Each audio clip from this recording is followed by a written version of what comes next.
amazing people that I know that I admire.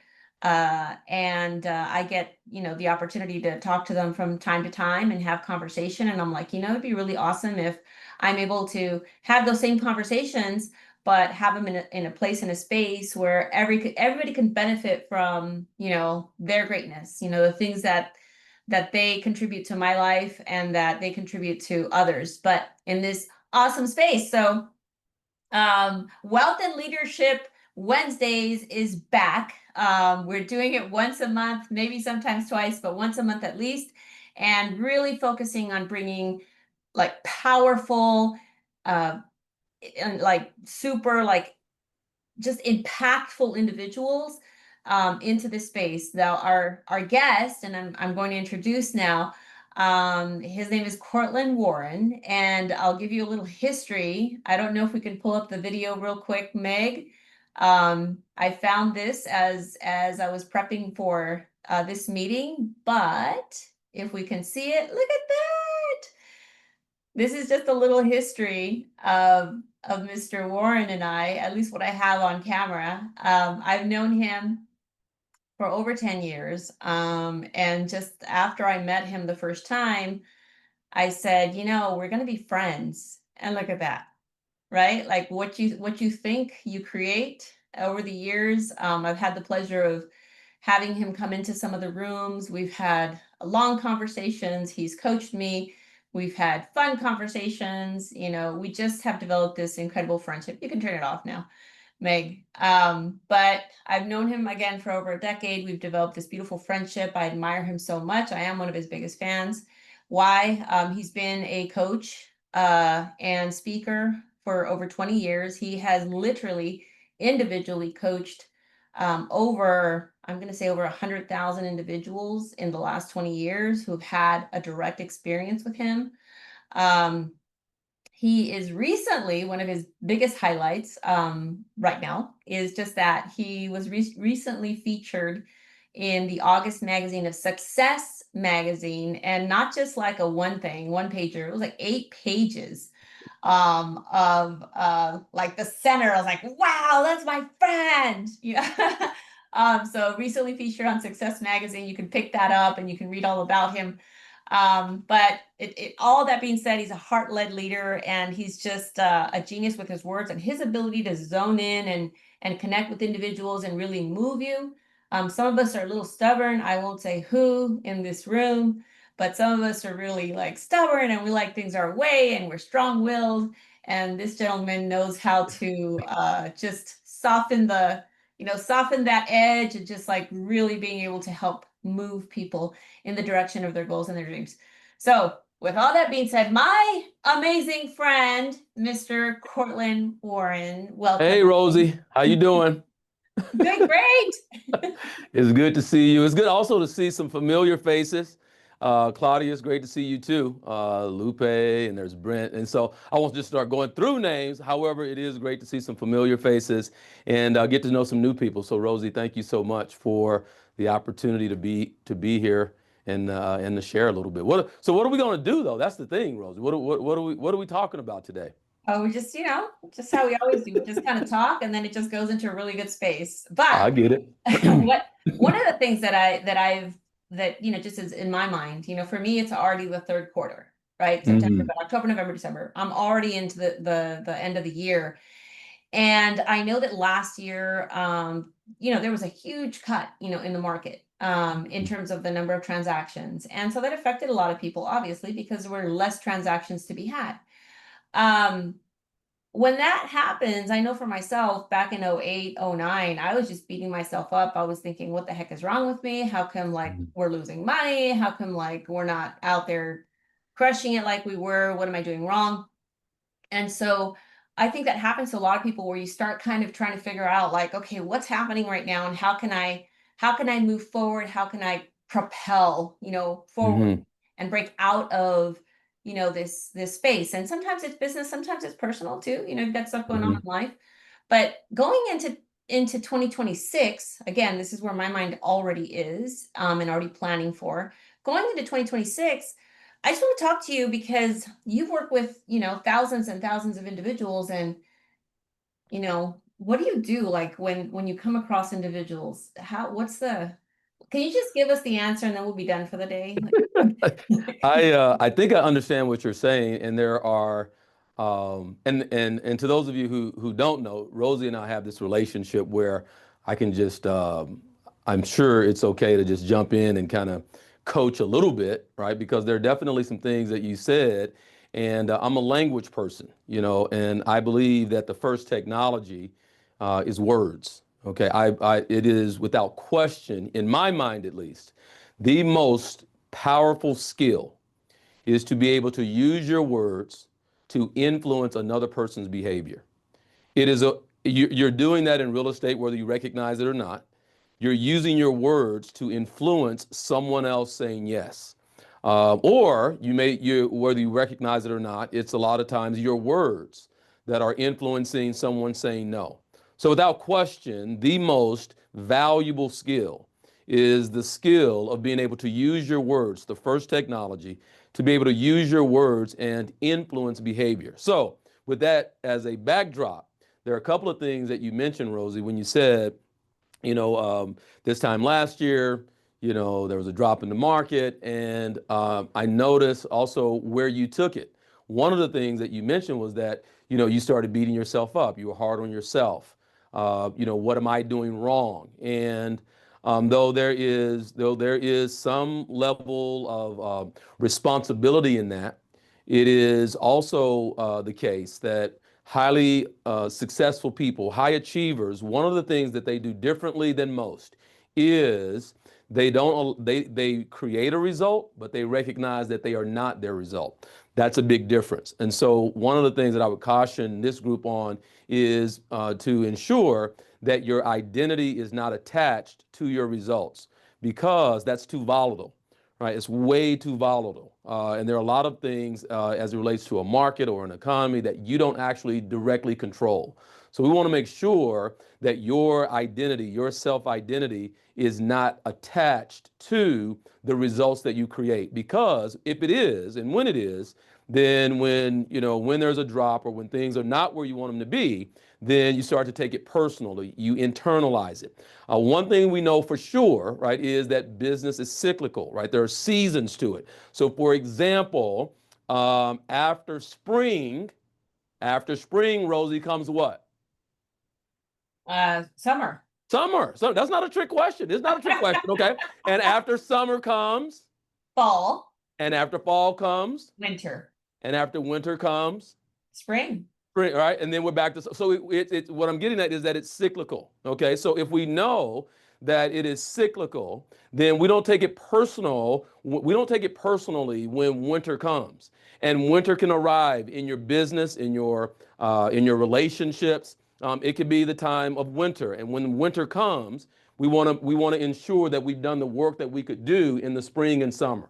And so sometimes it's the winter, and we have to navigate. We have to be able to withstand the winter, because if we believe that tomorrow can be better than today, then it's a matter of us, are we equipped to stand steadfast in order to make it? All right. So what I share with people, you mentioned that your theme here is power, and the word power, by definition, okay, by definition, the word power means the ability or the capacity to cause movement.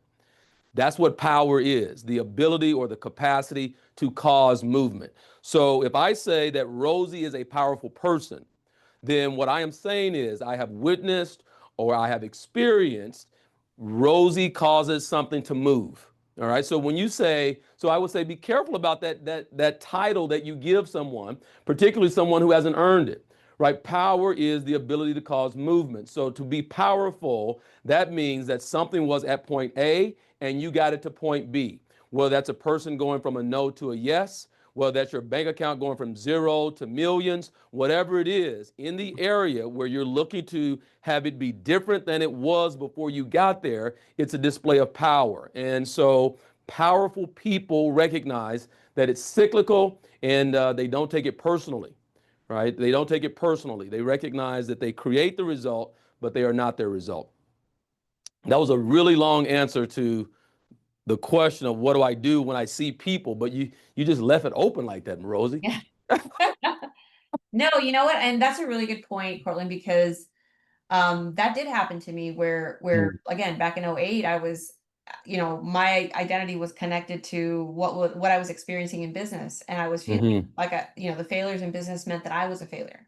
mm-hmm, And mm-hmm, with the industry that we're in, which is, real estate, we have times when we're booming, and then there's times when things fall out and unexpected. And that is just the nature of, the water, right? After mm-hmm, you go into the ocean, we know that sometimes it's still waters and sometimes there's tides. And just being able to mm-hmm. navigate through that, that doesn't mean, that you shouldn't go on that boat, or that Right. you're just awful because you can't navigate in rough waters. It's just that it's harder during rough waters, right? But Right. I'm still It, amazing, you're still amazing. You're still amazing, and your worth is not tied to the Mhm. results that you create. All right. What makes it fair, though, and this is the thing that makes it fair, okay, is that the seasons visit everybody. So sometimes the misconception is, well, you're Brent Conley, so you don't have tough times. You're Rosie Rodriguez, so it's never hard for you. That's what the naive one thinks. But in truth, what makes it fair is that the seasons visit everybody, and there is no esoteric being that sits high and looks low and is like, okay, Rosie, you're going to have a great life, but man, Cynthia, you're going to struggle. But you know what? You know what, Olivia, I like you, so you're going to win. Like that is not what happens. I used to believe it, but that's not what happens. And so, you mentioned, when the waters are still versus when the tides are up. What I see a lot happening in personal development and with mindset training and coaching and so forth. Very few people now have chosen to be honest with people about what's actually required. And so we continue looking for the easy route or the easy way. My son happens to be in the studio with me here. And so he could attest to a conversation that I had with him seems like just yesterday, but it was a number of years ago now, where I said to him, his name is Sterling. I said, son, you're going to have easy and you're going to have hard. You remember that? You're going to have easy and you're going to have hard. You just choose, which order you want it in. If you take the easy route now, you get harder later, but you're going to have easy and hard. If you're willing to do the things that no one else is willing to do right now, if you're willing to do the hard thing now, then you get easier later. So you're going to get both. It's just a matter of what order you'll get it in. The one reason why many people are not happier and more fulfilled is because they're not addressing or attacking a big enough challenge. In the book, Dopamine Nation is the title of the book, Dopamine Nation. And the author, who happens to be a doctor, suggests that one of the reasons why people are less happy today is because they're not facing big enough challenges. Typically, what happens is a big challenge comes up and we move away from it, we move off of it. In real estate, what you see, the numbers, you'll have those statistics better than I, but the number of people who drop out, who leave real estate after a tough year, or they kind of dabble in it for a moment and then they quit. They're not willing to go through the 4 stages of learning anything. Okay, there are 4 stages. The first stage is when you are an unconscious incompetent, right? Unconscious and incompetent. You're very new, you're green, and you have no idea. You don't even know what you don't know, right? You're unconscious and incompetent. Okay, it's like I like to golf, so I imagine it being that person who's it's their first day on the golf course, and they swing and miss and they laugh about it, right? They try it again and they're all giggles and smiles, but they're bad, they're terrible, they suck, and they don't even know it. Like they're unconsciously incompetent. That's level 1. Now, if you stick with it a little bit, right, and you kind of you hit the ball, you get the ball to move off the tee, at least a little bit, then you start to recognize, okay, this is not a very easy game. Like if I wanted to be good at this, it's going to take some work. It's going to take a development of skill. So now you're conscious of your incompetence. Remember, level 1 was unconscious incompetent. You don't know what you don't know. Level 2 is consciously incompetent. Now I know that I don't know. Now I know that I'm not very good. I compare myself to the guys on television. I'm like, oh, I am a terrible golfer, right? Because I now see that in what it would actually take to be good at it. And you can apply this to real estate as well, all right? So new people coming in, they're unconscious incompetent. They see, they heard of a great commission check, or they love the community, they love the people, they want to be around powerful people. They come in the door excited and ready to go, but they're unconscious and incompetent. They stick around for a couple of months. That first deal, falls through. It wasn't easy. It wasn't as easy as they thought it would be.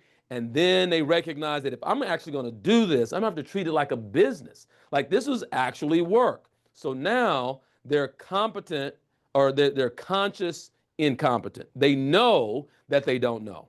Most people never make it past stage 2. That's the reason why they quit the business. They can't stand not being good at something. Mm-hmm. They can't stand not being good. I see athletes all the time come on the golf course for the first time. I've seen NBA players do it. I've seen NFL, alums do it. People who have always been good in sport, they come on the golf course and they cannot stand that little scrawny, skinny dude like me can hit the ball further than them because they've always been so good. So you might find in your business, in your organization, that there are people who are used to being high achievers, and they come to this new arena, this new world of real estate. And, it's like it's really difficult for them to not be good. And so rather than go through the learning process, they dip out, they quit, because they become conscious of their incompetence. Most people don't make it through stage number 2. But for those of you listening here this morning or afternoon, depending on where you are, I assure you this, if you take nothing else away, if you will be a person who can weather the season of not knowing, you emphatically set yourself apart from the rest. If you can somehow stick with it long enough, to be bad at it long enough, to be laughed at long enough for the laughter to become applause. If you can do that, if you can somehow find the mentorship, the coaching, the community where you can be bad long enough to get good and make it through stage 2, you will win. You will win. And you will win in an extraordinary way, because that's the place where people quit. If you make it through stage 2, the season of not knowing, the season of not understanding, maybe this is, your first time going through a real estate market such as this. If you can withstand it, it's going to come again. You don't want it to be like frequently, but you stay in this business long enough, it'll be back again. And then you'll be able to point to, oh yeah, I remember 2025, 2024. I remember that. But you gotta have within you the resolve to stick through stage 2. If you get through stage 2 and you make it to stage 3, it's like catching a second wind. It's like you move to the place of conscious, competent. Now you start to see some results. You're not you haven't mastered it yet, but you got some systems down, you have some discipline there. And now it's like you're still close enough to the beginning that you remember what it was like to be new, but you see results enough to know that if you focus, if you're locked in, you can get it done. Let's go back to the golfer analogy. I consider myself a conscious competent. If I decide to just, I just lose my mind for a minute and forget what I'm looking to do, it could still look like I've never hit a golf ball before. But on most holes and most shots, I remember my coaching. I remember, the instruction, and I do it and execute. But it still takes me focused on it. That's conscious competent, okay? Stage 4 is the level of mastery. Yeah, Before we go to mastery, Okay. Okay, One okay. thing is that Brent Conley, he's consciously incompetent, ready for golf lessons. Just a side Okay, okay, okay, note. okay, okay, But but I wanted to ask you a question. okay. Let's you said most people don't get past, Stage two. yeah, stage two, conscious incompetent. Mm-hmm. So let's say that I wanted to learn the piano, right? Mm-hmm. Oh, I just love the way the piano, sounds, right? And I Mm-hmm. know, that I don't know, right? And Yep. I'm like, great, I'm gonna take lessons and all this stuff. And then I just get frustrated and I'm like, I imagine that this is the place where people are kind of trying to figure out life, where Mm-hmm. you're saying, you know what, well, like all the other things come in place. Well, do I really like it? Maybe I just like listening to it. Mm. Mm-hmm. Well, the reality is I don't have time. I don't have time to practice because I'm so busy with, Mm-hmm. watching TV or whatever. Um, so like it, in whatever in our profession, if you're taking on like a new challenge, right? Like, great, I'm here in this level of production, or or this is the thing I'm doing.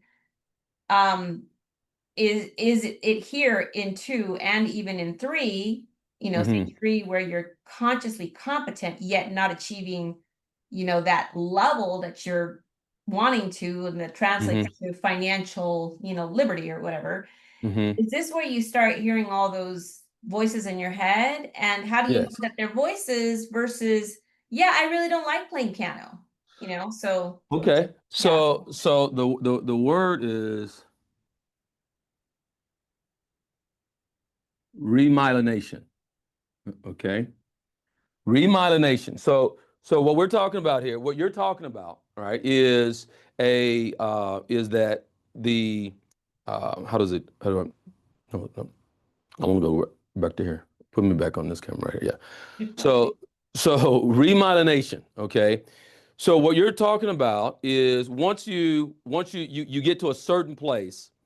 Well, it's important to know, I'll just do it this way. It's important to note that our subconscious, our autonomic nervous system, your amygdala, this is according to triune brain theory, okay? You have three levels of the brain, not mind. Somebody probably thought I was about to say three levels of mind. Three levels you got your reptilian brain, your limbic, and then your prefrontal cortex. Okay, your reptilian brain is the most unevolved. It's the oldest. Okay, and it's where your amygdala is housed, and it's also what controls, fight or flight. All right. It's important to note that this part of your brain is not concerned with you ever reaching your goals or your potential. It feeds off of familiarity. It fuels itself off of comfort. Its job is not for you to get your goals, dreams, and aspirations. Its job is to make sure that you stay safe and comfortable. So, what happens is when you start to take on something new, your neural pathways are then like screaming that, hey, um, I want, like, we don't know what that new thing is. Okay, we don't know what that new thing is. It could be dangerous. We've never been there before. This is outside of our comfort zone. So what starts to happen, you gave a great example. So what starts to happen is, well, maybe I don't really like love playing. I love listening to it. Your amygdala and that part of your autonomic nervous system will actually support you in justifying why it would be better to quit. It will assist you in justifying why you want to stop learning, why we want to stay at this level. But it's important to note that it's not that it's against you, it's just that its job is to make sure that you stay comfortable, that you stay safe, that you stay in an area that is known. Your amygdala reads hesitation and doubt and indecisiveness. It reads it as danger. Okay, this is just biology. It reads not knowing as dangerous, and our lives are, our life is at risk. Now, that sounds ridiculous to us now, but that's because we have a prefrontal cortex. So your reptilian brain, your limbic brain is the area of emotions. Probably won't have time to get to that one today. But then your prefrontal cortex is that area of reason and logic. And so it's like we know what to do, but we can't get ourselves to do it. It seems illogical that I would just have this dream, know these steps, but not take the steps? It's because your identity, which is where we started at the beginning of this conversation, your identity has to match whatever results you're looking to get. That's the reason why mindset and personal development is so important, because you will never outperform your identity. You will never act consistently in any way that is inconsistent with your self-image. It's not going to happen. It's not because you're broken. It's not because something's wrong with you. You're not messed up. It's just that your amygdala is making sure that you are comfortable, that you are safe, that you survive. So when you start to run into difficulty and challenge, it's unfamiliar. It doesn't know what that is. So what happens is it's looking to pull you back to something that you know. Not that you're not capable of it, not that you're not worthy of doing it, but you haven't rewired you haven't created the new neural pathways, or using, not neuroplasticity. So the idea is remyelination. So the only way through it, okay, the only way through it is to continue to experience the feeling of failure. It's the only way through it, because through remyelination, you create new neural pathways, and those new pathways then become, we've heard it said this way, you start to get comfortable being uncomfortable. That's that's what makes it fair. The people, it's not that, and you say, well, how do you know? That's a longer answer. But typically what's happening is our intuition is not driven, our intuition is driven by our desire. Our programming and conditioning is driven by fear. So when you're trying to discern, okay, is it really that I don't want to do this? Or is it that my programming and conditioning is looking to keep me where I am? So, a lot of times people think that comfort is the prize, but it's not. Comfort is what we do for people just before they're about to die. We make them comfortable. Comfort precedes death. So a lot of people are chasing comfort, but comfort precedes death. So the idea of, well, I just want to get to a place that I'm comfortable, it's like saying I want to get to a place where I cease to live. You want to embrace the difficulty of stage 2, and fortunately or unfortunately, the way you move through it is through continuing to experience the frustration. And in doing that, every time you override that discomfort and you go at it again, you go back at it, you're creating a new neural pathway. Now, there's also that thing where, like, the insanity, right? You keep doing the same thing and you expect a different result. So I imagine that's also where you have to, like, okay, I keep doing this, it's not working. You have to. I think Les Brown said it this way. He said, "Be stubborn about your goal, but be flexible with your approach." Be like, so I'm not going to give up my goal to learn the piano, but sometimes I may have to go get a new instructor, or it may take more than an hour or maybe 30 minutes a day of practice. It might take more than that. So be stubborn about the goal, be flexible with your approach. So it's kind of like what we would call like the content and context. Okay. So just real quick, content and context is like, let's say, sure, Brent won't mind me using his name as an example. So Cortland and Brent are in the game of real estate. Cortland and Brent take on the same actions every week. At the end of the year, Brent is recognized in Circle of Excellence. Cortland is wondering if whether or not this is the industry for him. How is that possible? For the entire year, they did the same things, worked the same number of hours, made the same number of phone calls, did all the same activity, but at the end of the year, one is being rewarded and the other has questions about if this is even for them. So content is the action. Content is what you do. Context is the belief that is behind your doing. So if you give me two people that take on the same actions, but one believes it will work and another is doubting, indecisive, and questioning if it ever will, I promise you that the person who is acting from an identity of, I am already worthy and deserving, then the results that they will attract will supersede the person who's dabbling and kind of, just trying to determine if whether or not, this would even work. They're going to only believe it.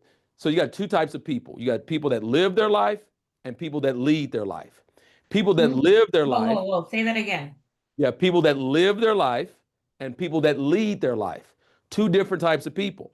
They look very similar to each other. It's kind of hard to tell the difference between the two. You know where you tell the difference between the two is when it's time to take an action. Because then those that live their lives, these are people who will only believe it when they see it. So this stylus here, it marks on this board, okay. It takes nothing for me to believe that a stylus is possible when I'm already holding the stylus pen.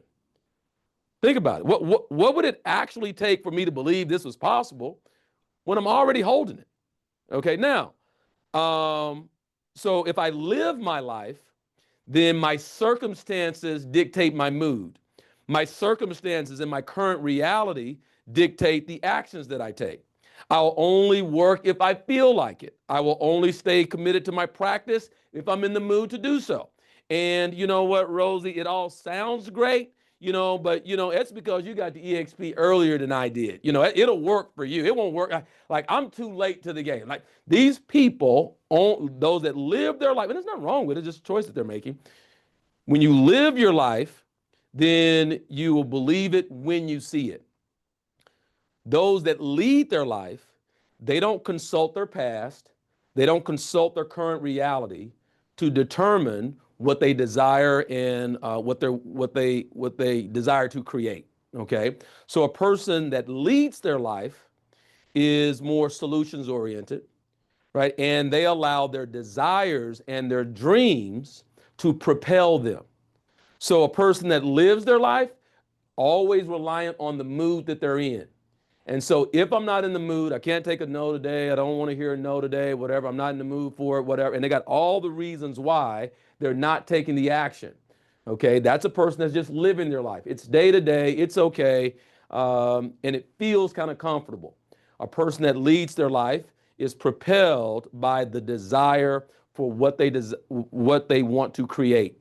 It's not there yet. They don't even have evidence of it. But there is a belief, they have an identity that says, I can and I will. So that's the person who has the idea of a stylus, and it's before one's been seen. But they believe that there is a way to create a product or design a product using current technology that, will, be incorporated on a vibe board, and we'll call it a stylus pen. Now, when they start to share that idea with people are like, that's ridiculous. What are you talking about? It's like Marconi, who gets credited for the invention of the radio. His friends had him institutionalized, like straitjacket, he's lost his mind because he has this idea that you can transmit sound through the air without the use of wires. His friends had him institutionalized, not his competitors. What you're engaged in on a day-to-day basis in real estate, right? You are an entrepreneur. And so by definition, you're asked to do things and take actions before there is evidence. By definition, it is the heart of what you do, is that you act as if it's already done. We'll let the rest of the world only believe it when they see it. But if you're going to lead your life, if leading your life is what you want, and you want to do that, you want to create a life by design and be propelled and fueled by your desire, then it is an absolute requirement. It is a non-negotiable that you be a person who takes action before there is evidence of the realization, that you take action before there is the manifestation. If you are not willing to do that, then accept that you are a follower and you will always be behind. Just accept that. You are a follower and you will always be behind. If you are a person who will only believe it after you see it, you're a follower. That's not leadership. That is not entrepreneurship. It's the willingness to be laughed at, to be criticized, to be bemoaned, to have market changes and shifts, to have changes in leadership, and all of those things that test if whether or not you're made of the stuff that is true entrepreneurship. It's like if you're going to be in real, I consider there to be two types of agents. There's the real and the pretend. There's the real agent and the acting or the role player. And the real one is one who understands that I'm building this because I want to lead my life, not just live it. When I live my life, I take what comes. When I lead my life, I create the one that I desire to have. And not everybody's, everybody's capable of that. I shouldn't say that not everybody's cut out for it, but when you start to understand the price, then, someone asked me, about, you mentioned the Success Magazine feature. Rosie, I dreamt of being in Success Magazine since I started speaking. It was when I first got that first milk crate of books from my dad that my mom wanted me to throw away. There were Success Magazine old issues were in that crate. The number of times that I've walked through an airport in my travels, sometimes at one point 200 days a year, and saw a Success Magazine and said to myself that I will one day be in that magazine. The number of times that has happened, mixed with the number of times that I've been close to complete sabotage of my entire career. Everything that I worked for, indirectly or subconsciously sabotaged.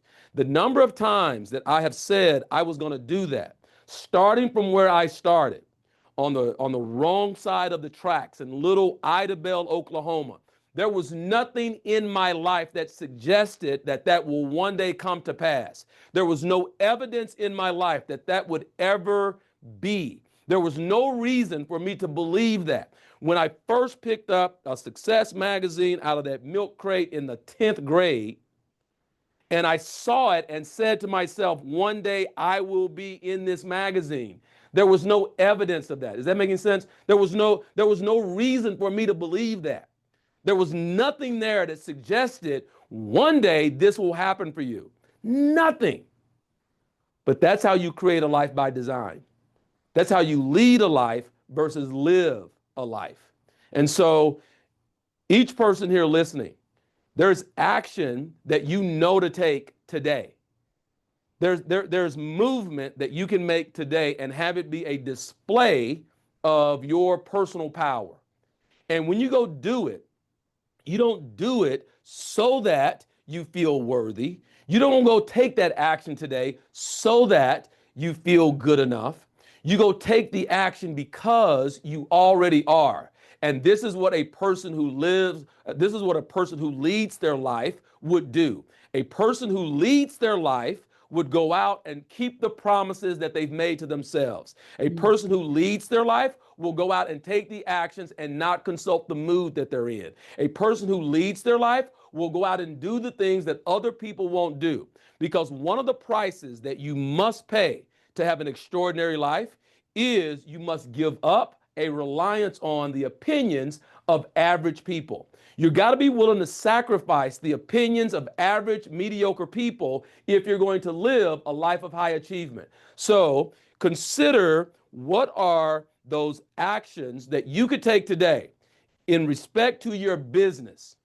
And you go take those actions today, not because you're looking to prove your worth, but from an identity of, I take the actions because this is who I am. I keep my promises to myself. I don't rely on mood or outside motivation.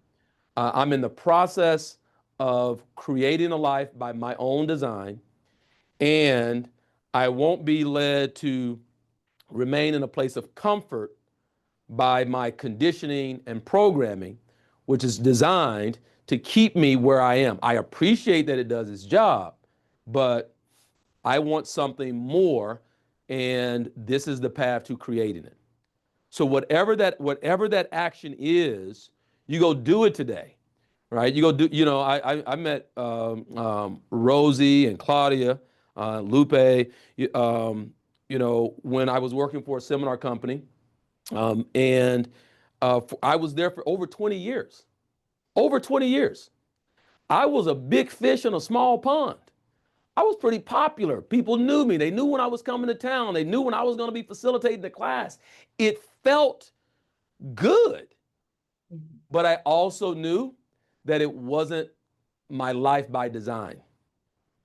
And so imagine now leaving a place where you're popular and known, and you've been there for 20 years, and then walk out and say, I'm going to see if I'm made of the stuff to create the life by design, just like I would tell Lupe and Rosie to go do. I got to take my own coaching. And so those first days, I cried. I cried a lot in my home by myself. Like, what did you just do? This is crazy. This is insane. I would make a post. No one knows me. They don't know me from Adam. They don't know anything about where, who seminars? Oh no, yeah. What's that? Oh, like it was completely new. But here's what I did. And this is something that you can go do today. I made a commitment that every day I would take a step. I was going to take an action every single day. Not taking an action, I eliminated that as a possibility. I eliminated that as a possibility. So I was going to make a phone call. I was going to make a post. I was going to make a video. Every single day, I was going to do something. Consider it big, consider it small. Every single day, I was going to do something because I knew that I had to rewire my thinking. I had to rewire my beliefs. My identity was attached to where I was. And that wasn't exposed until I was on my own. When I got on my own, I realized that all of my identity, my belief, my self-worth was tied up in where I was, employed. And I was like, oh, that was dangerous anyway. So I've got to rewrite my own story. I've got to create a new identity. And in keeping with my commitments, I stopped delaying action. There's some of you who are listening in now, and perhaps you're driving. Hopefully, you're on your way to a closing. If you'll take heed to what we've shared here today, you'll be on your way to more closing soon. But it happens not just because of the action. It's the identity that is forcing the action. So remember earlier I said that power is the ability or the capacity to cause movement. See, sometimes I get long-winded, but it's all tied together because I think about things like this for weeks at a time. Ever since I knew I was going to get a chance to share. So you display power in your ability to cause movement. So it's not just the action that you take, but it's the identity that you take on while you're taking the action. So if you communicated to your, autonomic nervous system that, this is my block times that I make calls or, whatever your daily actions are. And you said, today I'm going to take the action as though I'm I don't know the official name, but I'm in the circle of excellence. I'm going to take this action as a top producer. It sounds outlandish, particularly if you're just getting started. But I promise you, it shifts your nervous system. And by shifting your nervous system, because we're all energy and essentially electricity is moving through our bodies, it changes your frequency of vibration. So if you say, I'm going to take this as a top producer, within EXP, let's say. And so now I pick up the phone. Now I send the email. Now I make the contact. But before I go into the action, You just give yourself, you give your system, your nervous system, that instruction that I am taking this action as a top producer, and go do the same thing that you were about to do. I assure you that you will immediately begin to see improved results, because identity is not covered. It's just not covered nearly enough. So you have people who really feel like they're doing the thing, but they're not getting the result. And it's because their identity doesn't match what they look to what they're looking to create. I'm so on fire, Cortland. I'm like, oh, and this, and this. Like I want to read off a couple things. We only have a couple minutes left, and then I want to open it up to questions. But you opened up with power is the ability to cause movement, which completely ties into people. There are people who live their life and people who lead their life. So the powerful individuals, or how you move into power, is by stepping into your life and leading your life. And in order to do that, you kind of circle back to, you have to, your circumstances are not going to dictate your results, right? Your mood is not going to dictate your results.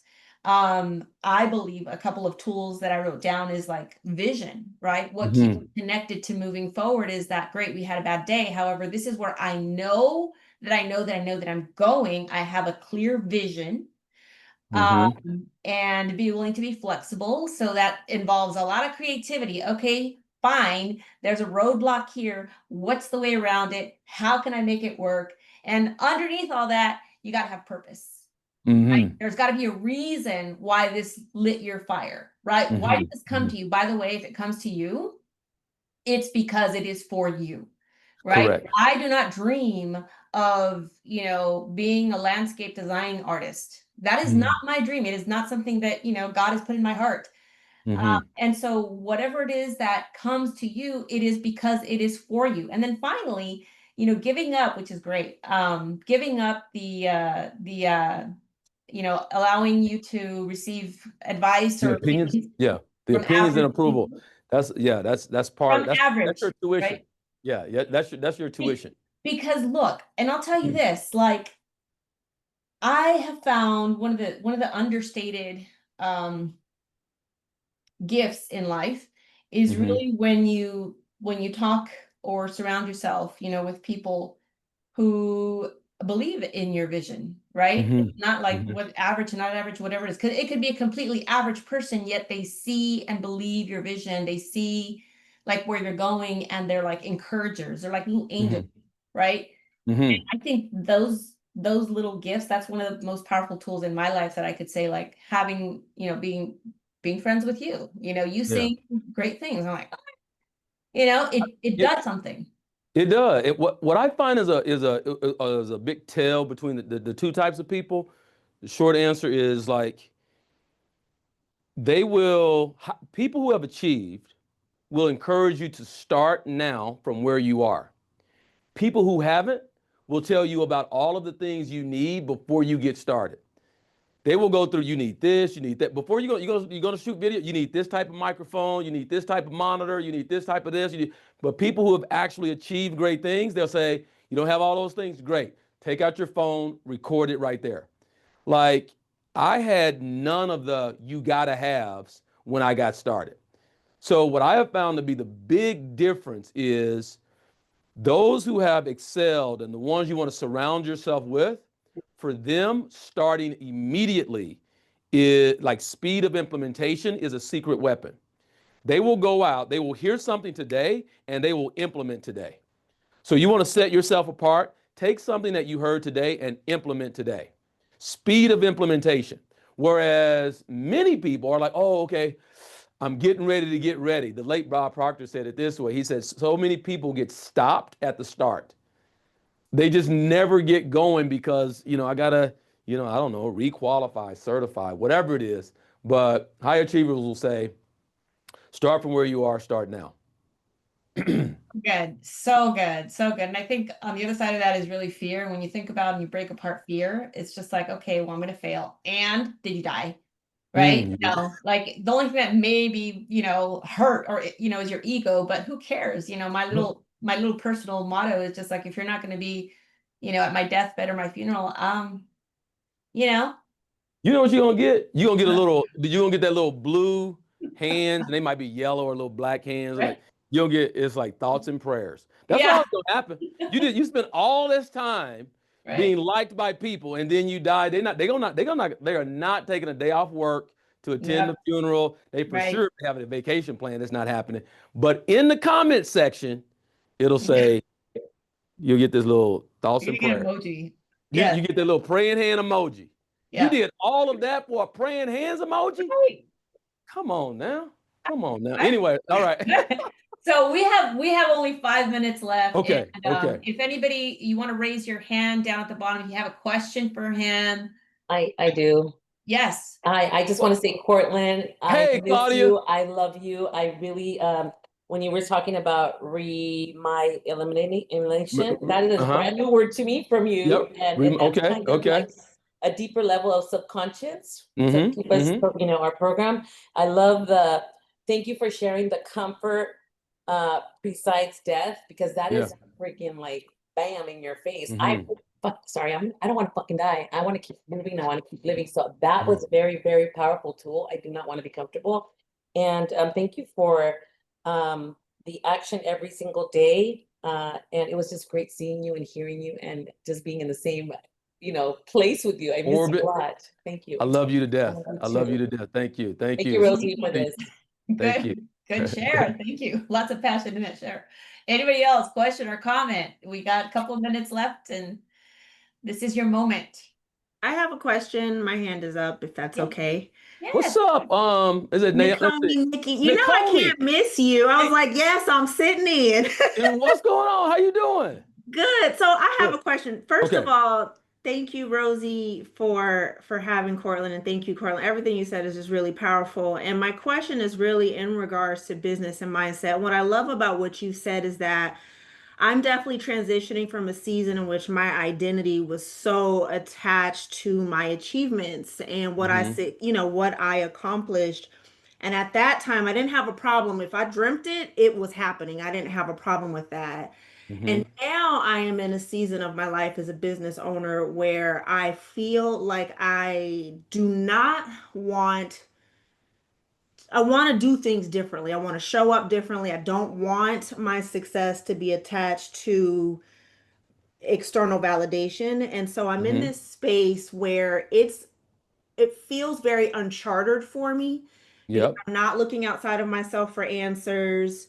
I'm I guess the best way to say is I keep asking myself, is this a limiting belief that I'm up against, or am I truly honoring what my spirit is asking me to do, which is counter to posting every day, or because it's almost like it's a trigger because I was so all of those things matter to me. Does that make sense? Mhm. Like I needed Mhm. to do all the things to prove to people that I was valuable, and now I just want to move differently because I'm I tired. got you. So you can still post every day. I don't have And nothing to say, Cortland. now see that reveals. See, that's the identity. That's the identity piece.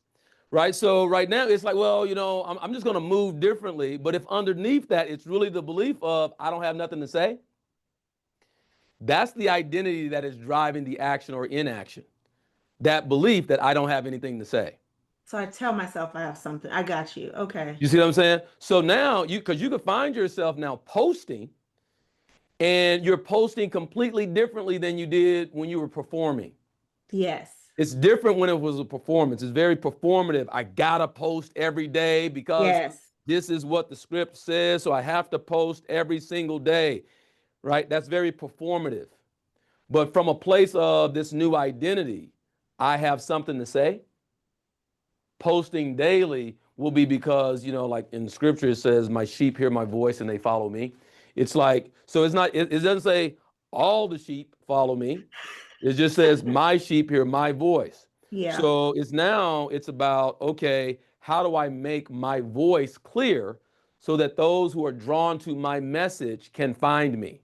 So I'm not tied to how many likes or whatever I got or how many impressions it got. It's going to only reach those people who I'm supposed to be, that I am for. But within that, I don't have nothing to say. I mean, we only got 1 minute left, but that reveals everything. That's how you know that that is not your that is not that's fear leading versus your desire to create by design. Thank you. Mm-hmm. That's so good. We have another hand, but I have to announce if you guys got some value. I mean, and that was we were trying to figure out how long this is going to go. We could go another hour easily, but for those of you who enjoyed this, you are all going to be invited to the next session, which is October 8th. If you just want to calendar it, that's the next Wealth and Leadership. It's October 8th. Also, you know, where I get comments here.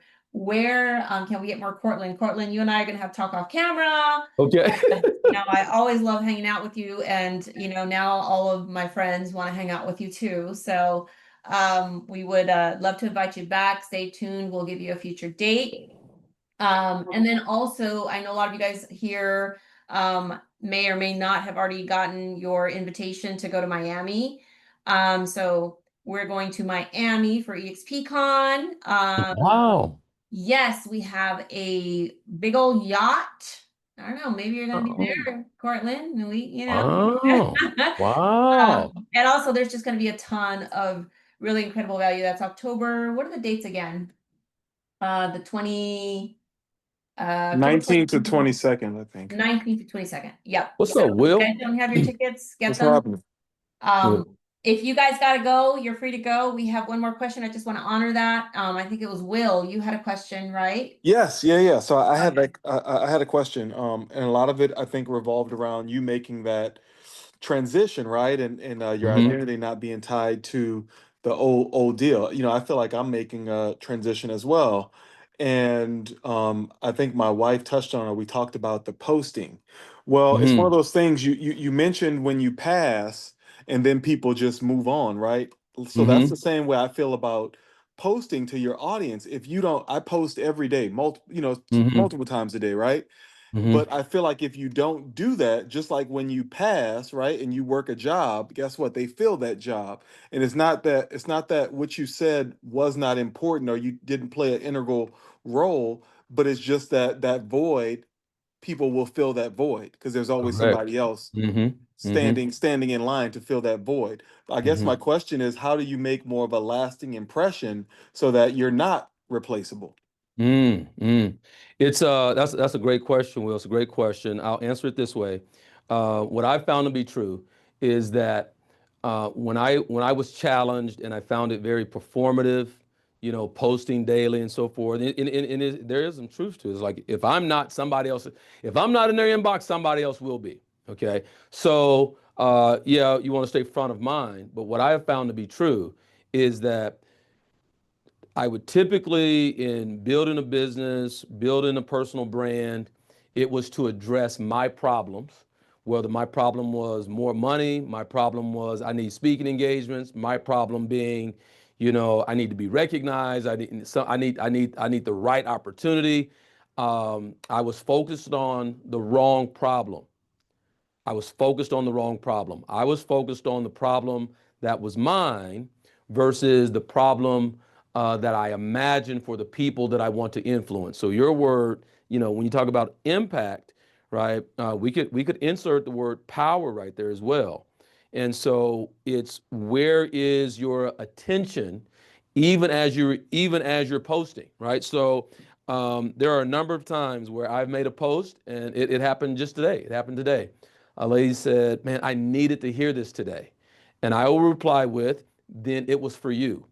Because the number of times when I am posting and I might be looking and I'm looking at that little dot on my phone, or if I'm writing something out, I'm actually thinking about the person who will just be going through. I said, somebody today is going to be going through Facebook, or they're going to be on, you know, IG or whatever, and they're going to need to hear exactly this.